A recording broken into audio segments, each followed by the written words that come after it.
Bismillahirrahmanirrahim. Today we will discuss about the research defining and refining the problem. And सबसे पहले इसके अंदर है जी ब्रॉडर प्रॉब्लम एरिया। जिस तरह हम ऑलरेडी क्लास के अंदर डिस्कस कर चुके हैं कि जब हम किसी भी टॉपिक के ऊपर किसी भी प्रॉब्लम के ऊपर रिसर्च स्टार्ट करते हैं तो हम ब्रॉडर प्रॉब्लम एरिया को देखते हैं कि ओवरऑल किसी ऑर्गेनाइजेशन में ओवरऑल किसी एरिया में क्या प्रॉब्लम आ रही है।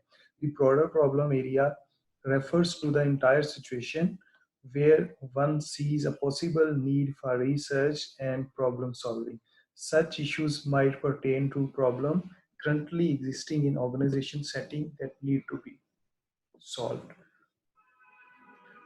कौन कौन से उसमें चीजें हो सकती हैं ब्रॉडर प्रॉब्लम एरिया में? Areas that a manager believe to be important for the organisation. एक मैनेजर आपको ये बता सकता है या बीइंग अ मैनेजर आपको ये पता होता है कि कौन कौन से मेन या ब्रॉडर प्रॉब्लम्स चल रहे हैं। फॉर एग्जांपल आप देखते हैं बीइंग अ मैनेजर कि ऑर्गेनाइजेशन के अंदर लोगों की जो है वो अटेंडेंस बहुत ज़्यादा कम है, या वो फिजिकली तो आते हैं लेकिन जो है वो उनकी आउटपुट या वर्क एंगेजमेंट बहुत कम है।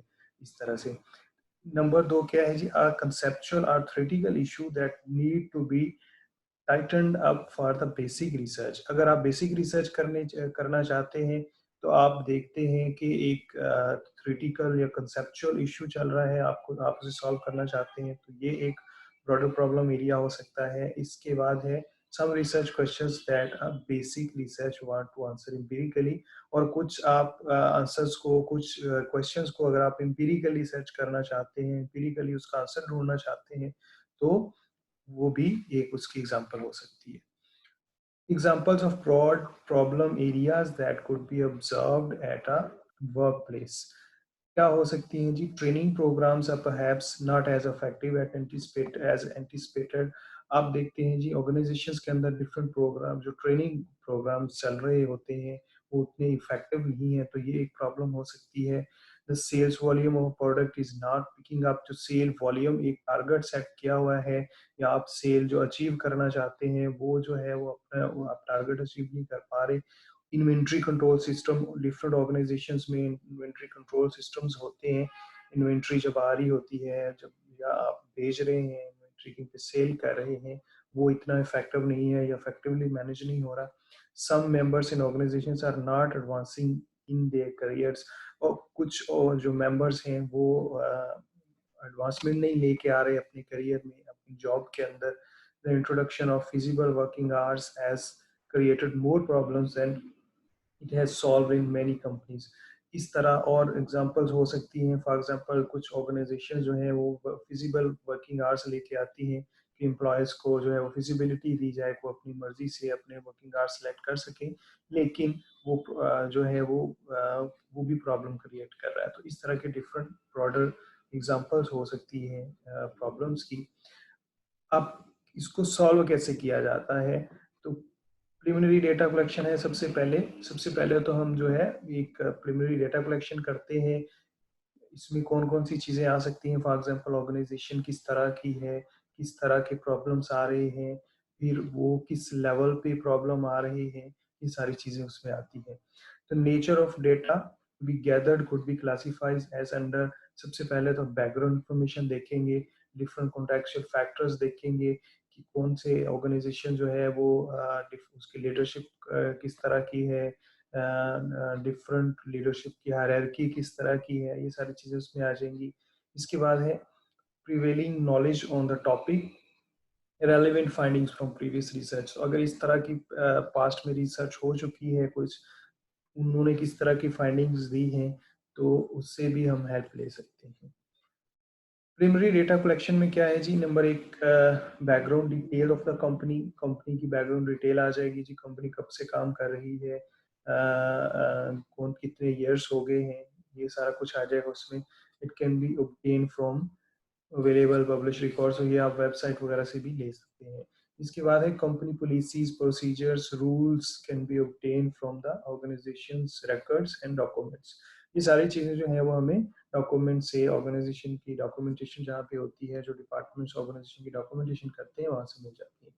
Data gathered through such existing sources are called secondary data. तो ये चीजें जो हम प्रीवियस जो डेटा कलेक्ट हुआ है किसी भी पर्पस के लिए, उसमें कंपनी पॉलिसीज प्रोसीजर्स वगैरह सारा कुछ, वो अगर हम अपनी जो करंट प्रॉब्लम जिसके लिए हम काम करना चाहते हैं उसके लिए वो डेटा यूज करते हैं, तो हमारे लिए वो secondary डेटा होगा. Secondary data are data that already exist and do not have to collected by the researcher. जो ऑलरेडी कलेक्ट हुआ डेटा हम यूज कर लेते हैं, जो पास्ट में किसी और पर्पस के लिए कलेक्ट हुआ था, तो वो secondary data हो जाएगा. सम secondary sources of the data, इसमें statistical bulletins आ जाएंगी, जो गवर्नमेंट publications हैं, information published और unpublished, ये किसी भी organization के बारे में information हो सकती है. उसके बाद available either within outside the organization, library records, data available from previous research, इसके अलावा ऑनलाइन डेटा है, वेबसाइट्स है और इंटरनेट वगैरह से हम डेटा ले सकते हैं. Primary data collection, other types of information such as perceptions and attitude of employees. Employees क्या perceive करते हैं, employees के attitude क्या है, ये data हो सकता है. इसके अलावा है such data gathered from research from the actual site of occurrence of events are called the primary data. तो अगर हम उस पर्पस के लिए डेटा कलेक्ट करते हैं फील्ड के अंदर जाके, जो प्रॉब्लम एग्जिस्ट कर रहा है उसके अंदर हम डेटा कलेक्ट करेंगे, तो वो प्राइमरी डेटा हो जाएगा. Prevailing knowledge on the topic, literature view. फिर अगर हम प्रिवेलिंग नॉलेज गैदर करेंगे उसके जो प्रीवियस काम हो चुका है, तो वो हमारी लिटरेचर व्यू जो है वो हेल्प करेगा. फॉर एग्जांपल हम देखते हैं पाकिस्तान के अंदर डिफरेंट ऑर्गेनाइजेशंस के अंदर जो है वो प्रॉब्लम्स आते हैं, तो हम देखेंगे लिटरेचर व्यू करेंगे कि पहले अगर इस तरह का कोई प्रॉब्लम आया है तो उसके ऊपर रिसर्च हुई है कि नहीं हुई है, अगर हुई है तो किस तरह से हुई है, वो क्वालिटेटिव हुई है, क्वांटिटेटिव हुई है, तो कौन से उसमें मेजर्स लिए गए थे, उसकी फाइंडिंग्स क्या थी, ये सारा कुछ आ जाएगा. तो वो रिसर्चर की हेल्प करेगा आइडेंटिफाई और हाईलाइट करने में कि इंपॉर्टेंट वेरिएबल्स जो प्रीवियस रिसर्च हुई है उसमें इंपॉर्टेंट फैक्टर्स या वेरिएबल्स कौन से स्टडी किए गए हैं. उसके बाद लिटरेचर सर्वे में क्या चीज होती है. Literature survey is the documentation of a comprehensive review of published and unpublished work from secondary sources of data in the areas of specific interest of the researcher. तो ये पब्लिश और अनपब्लिश जो भी डेटा होता है, ये हम उसको देखेंगे, उसको रिव्यू करेंगे, तो हमारे लिए ये लिटरेचर भी हो जाएगा. इसमें एक लाइब्रेरी सर्च हो सकती है. Library is a rich storage based secondary data through books.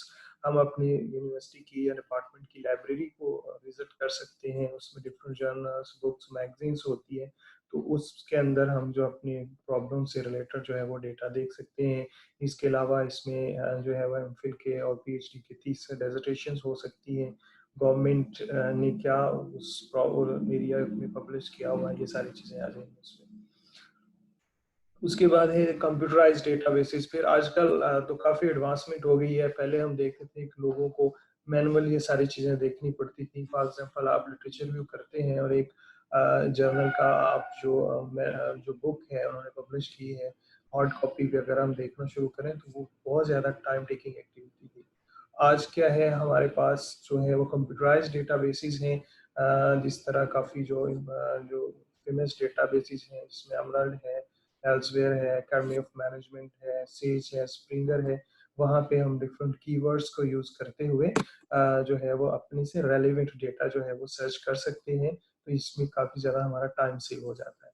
Computerized databases are now readily available and accessible, which makes a literature search much easier and can done without entering the portals of a library building. सही है. तो आप घर में बैठ के, office में बैठ के, इंटरनेट एक्सेस लेके कंप्यूटराइज्ड डेटाबेसेस जितनी भी हैं वहां से भी सर्वे कर सकते हैं. Reasons for literature survey. It helps to find the important variables that are likely to influence the problem. इसमें हम वो variables जो है वो सारे find out कर लेते हैं जो आज तक लोगों ने किसी प्रॉब्लम को सॉल्व करने के लिए काम किया है. तो हमें पता चल जाएगा कि ये जो डिफरेंट स्टडीज हुई हैं उसके अंदर लोगों ने कौन कौन से इंपॉर्टेंट वेरिएबल्स हाईलाइट किए हैं, जो हमारे जो इंटरेस्ट है, जहाँ हम जिस वेरिएबल पे काम कर रहे हैं उसके रिलेशनशिप के लिए उन्होंने कितने वेरिएबल स्टडी किए. It helps development of theoretical framework and hypothesis testing. फिर लिटरेचर की हेल्प से हम जो है वो अपने हाइपोथेसिस क्या बनाने हैं या हमारा रिसर्च फ्रेमवर्क क्या होगा। तो आज एग्जिस्टिंग जो आज तक क्या हो चुका है वो लिटरेचर लिटरेचर जो है वो इसमें हमारी काफ़ी हेल्प करेगा। The problem statement can be made with precision and clarity. जब हमारे पास ये सारा लिटरेचर अवेलेबल होगा कि आज तक क्या हो चुका है, कितने वेरिएबल्स जो है वो स्टडी हो चुके हैं, तो हम बड़ा प्रिसाइजली और क्लियरली जो है वो अपनी प्रॉब्लम स्टेटमेंट बना सकते हैं लिटरेचर व्यू की बेस पे। रीजंस फॉर लिटरेचर व्यू क्यों किया जाता है? Testability and replicability of the findings of the current research are enhanced. इससे होता क्या है कि हमें ये पता चल जाता है कि जो प्रॉब्लम है उससे रेलिवेंट कितना काम हो चुका है। फॉर एग्जांपल आप कोई अपने डिग्री की जो है रिक्वायरमेंट के लिए कोई थीसिस करना चाहते हैं, कोई उसके लिए रिसर्च फ्रेमवर्क बनाते हैं, तो अगर आप डिटेल्ड लिटरेचर व्यू नहीं करेंगे तो हो सकता है जो चीज़ आप स्टडी करने जा रहे हैं वो किसी और ने पहले से स्टडी की हो। इस तरह से हमें रेप्लिकेबिलिटी और टेस्टेबिलिटी का पता चल जाता है। One does not run the risk of wasting efforts on trying to rediscover something. वही चीज़ जो मैं पहले डिस्कस कर रहा था कि अगर आप पहले से एक चीज़ हो चुकी है और हमें पता नहीं है और हमने प्रॉपर लिटरेचर व्यू नहीं किया, तो हम अपनी एफर्ट्स को ज़ाया करेंगे एक ऐसी चीज को डिस्कवर करने के लिए, ऐसी ऐसी चीज पे रिसर्च करने के लिए जो पहले से हो चुकी है। लिटरेचर हमारी हेल्प करता है कि हमें गाइड करता है कि ये चीज पहले हो चुकी है, ये चीज होने वाली है। The problem investigated is perceived by the scientific community as relevant and significant। फिर हमें ये भी पता चल जाता है कि प्रॉब्लम से रेलिवेंट जो काम हो चुका है वो कितना इम्पोर्टेंट है, रेलिवेंट है। उसके बाद है जी purpose of literature view. The literature view needs to be done on the specific issues on concerns on the researcher and factors identified during the interview process. The first step in the process involves identifying the various published and unpublished materials that are available on the topics of interest and gaining access to these। तो इस तरह से हमें वो सारी चीज़ें, वो सारा मटेरियल हमारे पास आ जाता है जो पब्लिश हो चुका है या पब्लिश होने वाला है, ये सारी चीज़ें हमें पता चल जाती हैं। सेकंड स्टेप क्या है?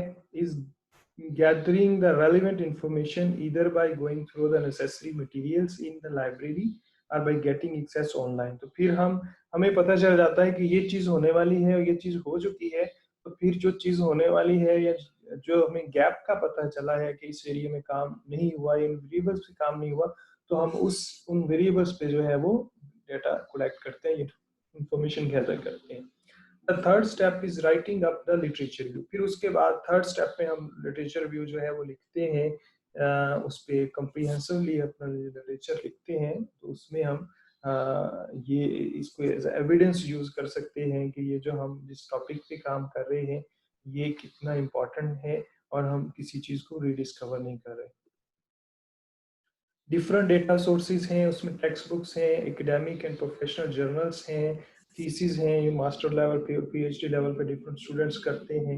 इसके अलावा डिफरेंट कॉन्फ्रेंस प्रोसीडिंग्स हैं, उसमें डिफरेंट जो एरियाज पे काम हुआ होता है वो सारा कुछ अवेलेबल होता है। इसके अलावा अनपब्लिश्ड मैन्यूस्क्रिप्ट्स हैं, रिपोर्ट्स हैं जिसमें एनुअल रिपोर्ट्स हो जाती हैं डिफरेंट ऑर्गेनाइजेशंस की, फिर न्यूज़पेपर्स हैं और इंटरनेट। ये सारे जो सोर्सेज हैं वहाँ से हम जो है literature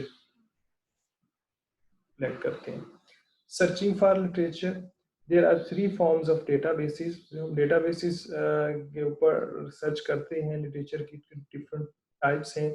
the bibliographic databases which display only the bibliographic citations, that is the name of the author, the title of the article, a book, the source of publication, year, volume, page number। जिस तरह already भी हम ये देख चुके हैं, different articles या research करके देख चुके हैं। तो अगर हम डिफरेंट आर्टिकल्स पे सर्च करते हैं या डिफरेंट आर्टिकल्स को देखते हैं तो उसमें हमारे पास ये रिसर्च का टाइटल, आथर का नेम, ये सारी चीज़ें होती हैं, उसको बिब्लियोग्राफिक डेटाबेसेस कहते हैं। The abstract databases which addition provide an abstract or summary of the article।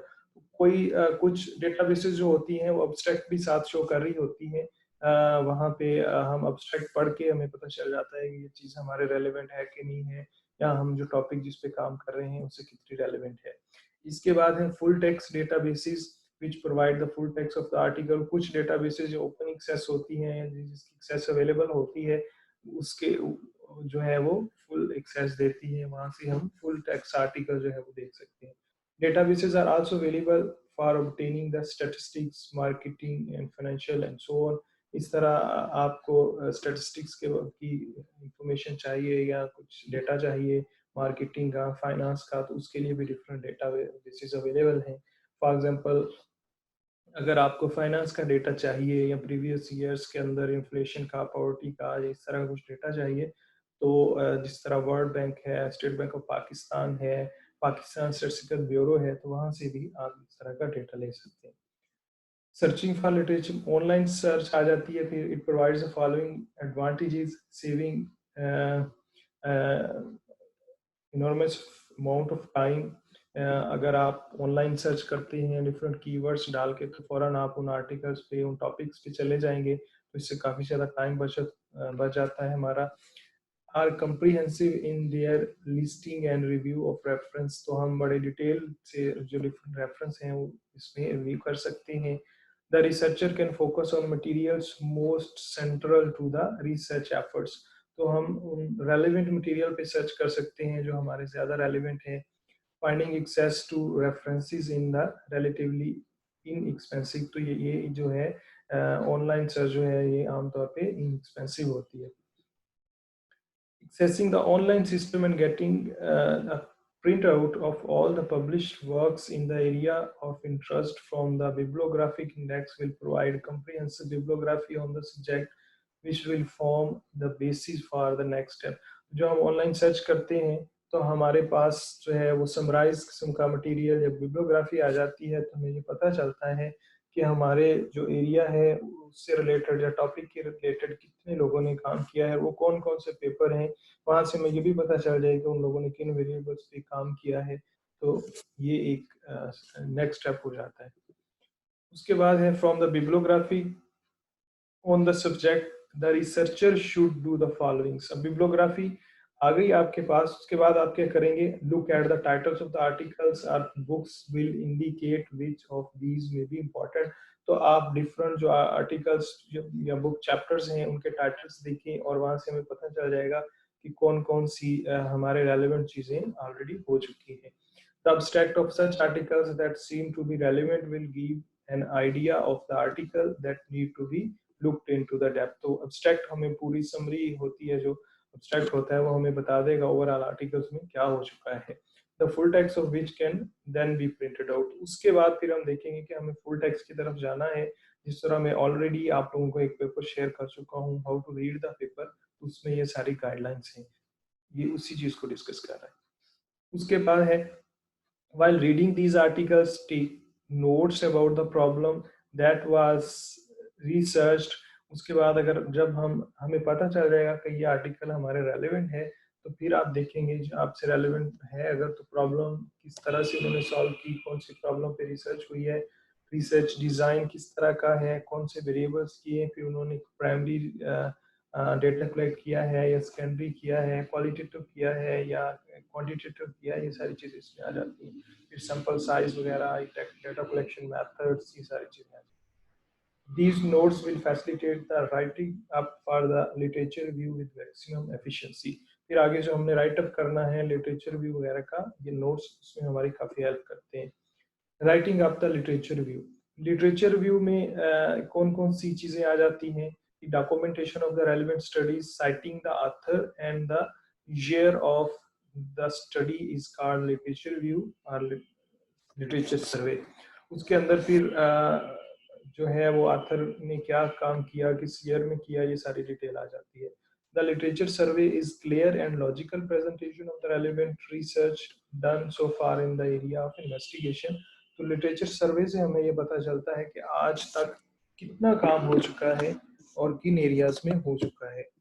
उसके बाद है जी, the purpose of the literature survey is to identify and highlight the important variables, to document the significant findings from earlier research that will serve as the foundation on which the theoretical framework for the current investigation can be built and hypotheses developed.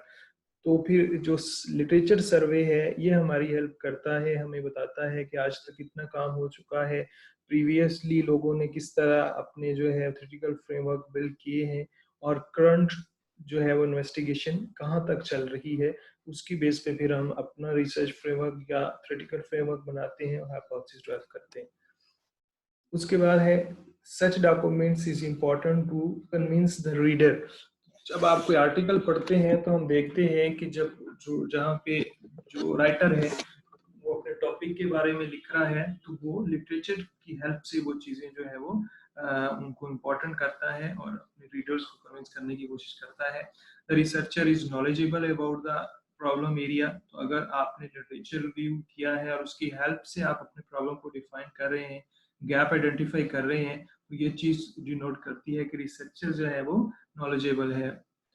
The theoretical framework will be structured on work already done and add the solid foundation of existing knowledge। तो ये सारी चीजें जो है ये हमें literature guide करता है। डिफाइनिंग द प्रॉब्लम स्टेटमेंट, उस लिटरेचर व्यू के बाद फिर हम प्रॉब्लम स्टेटमेंट की तरफ आते हैं। The researcher is in a position to narrow down the problem after the literature review from its original broad base and define the issue of concern more clearly। जब हम लिटरेचर रिव्यू कर लेते हैं तो हमें ये पता चला जाता है कि already for example job satisfaction है उस पर हमने रिसर्च करनी है, तो ऑलरेडी कितना काम हो चुका है, किन किन वेरिएबल्स पे हो चुका है। फॉर एग्जांपल हम देखते हैं कि सैलरी का रिलेशनशिप भी हो गया, लीडरशिप का भी हो गया, कल्चर का भी होगा। इस तरह से लिटरेचर हमें गाइड करेगा। उसके बाद हम अपनी जो प्रॉब्लम स्टेटमेंट है उसको क्लियरली जो है वो बना सकते हैं और डिफाइन कर सकते हैं। What makes a good problem statement? The problem statement introduces the key problem that is addressed in the research project. Problem statement is clear, precise, and short statement of the specific issues that a researcher wishes to investigate। तो problem statement ये बता रही होती है कि एक researcher ने क्या काम किया है, वो क्या काम करने जा रहा है, ये problem statement बताती है। The three key criteria for problem statement, तीन उसके लिए क्राइटेरियाज हैं प्रॉब्लम स्टेटमेंट के लिए। नंबर एक, it should be relevant. Number दो, इट शुड बी फिजिबल और it should be interesting. Research is relevant if nothing is known about the topic. ठीक है। उसके बाद है much is known about the topic but the knowledge is scattered. एक तो अगर तो उस टॉपिक के ऊपर लिटरेचर व्यू की बेस पे हमें पता चला कि ये जो टॉपिक है या हमने जो टॉपिक सिलेक्ट किया है उसके ऊपर पहले कोई काम नहीं हुआ, तो हमारी रिसर्च रेलेवेंट होगी।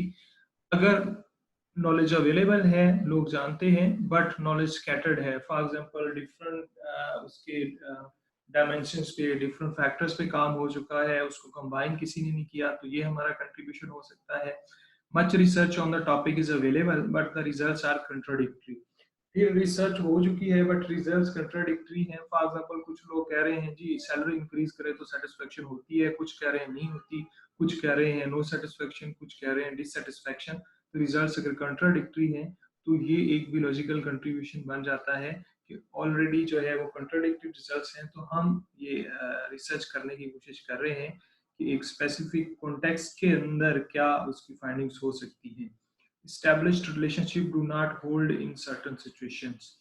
तो जो ऑलरेडी एस्टेब्लिश रिलेशनशिप्स हैं वो हो सकता है कि एक खास सिचुएशन में एग्जिस्ट ना करते हो, तो ये भी हमारा एक किस्म का कंट्रीब्यूशन या टॉपिक हो सकता है। Problem statement is feasible when if you are able to answer the problem statement within the restrictions of the research object project। Feasible इस सेंस में हो सकता है कि टाइमली आप उसको कर सकते हैं, आपके पास फाइनेंशियल जो है वो रिसोर्सेज अवेलेबल हैं, ये सारी चीज़ें उसमें आ जाती हैं। These restrictions are possibly related to time and money and the expertise of the researcher। Problem statement may be too difficult to answer, thus it is important that you develop a narrowly defined question that can be investigated with a reasonably amount of time and effort. तो अगर आपने जो problem select किया है, जो area select किया है, जो टॉपिक सेलेक्ट किया है, उसके लिए आपके पास जो रिसोर्सेज अवेलेबल हैं उसके अंदर रह के आप कर सकते हैं। जो टाइम आपको दिया गया है ऑर्गेनाइजेशन की तरफ से, यूनिवर्सिटी की तरफ से, उसके अंदर आप कर सकते हैं, तो आपकी रिसर्च फिजिबल हो सकती है।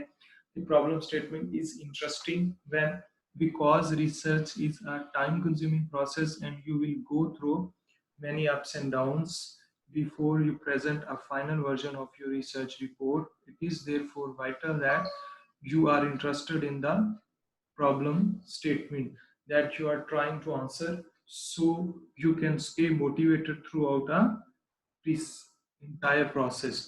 प्रॉब्लम स्टेटमेंट जो है वो इंटरेस्टिंग होनी चाहिए, क्योंकि उसके ऊपर काफ़ी जो है वो आप इन्वेस्ट कर रहे हैं अपना टाइम, इसके अलावा फाइनेंशियल रिसोर्सेज इन्वेस्ट कर रहे हैं।